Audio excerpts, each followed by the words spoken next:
župan občine Radovljica Ciril Globočnik. Nahajava se na gradbišču plavalnega bazena, kjer potekajo dela. Vreme vam je naklonjeno, delavci delajo.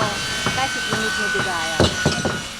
Res lahko ugotovim, da kolikor je pred novim letom vreme ponagajalo, zdaj že 3 tedne praktično čudovito vreme, seveda malce hladneje, ampak za menoj vidite, da se intenzivno dela.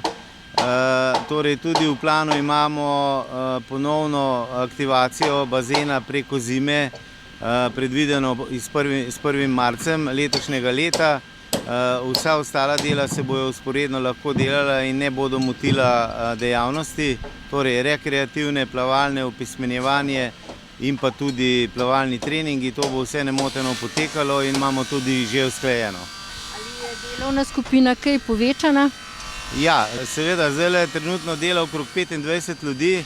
Začetka jih je bilo 3-krat manj in izvajalec je res odličen, VG5 moram pohvaliti, tako da vse tudi dogovarjamo na tedenskih koordinacijah.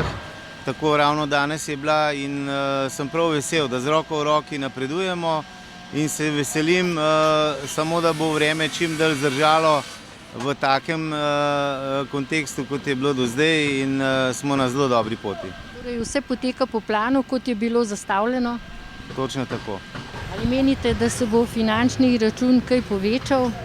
Ja, zaenkrat kaže, da ne. Sicer imam izredno dober nadzor in pa tudi projektante, ki koordinirajo, usklajujejo in zaenkrat kaže, da ne. Tako kot ste rekli, pa se sestajate vsak teden z izvajalcem. Izvajalci in nadzorniki in tudi projektanti in moji sodelavci, ker je to velik projekt in glede na odgovornost vseh nas, ki to vodimo, se mi zdi, da je prav, da je usklajevanje enkrat tedensko nujno. Hvala. Prosim.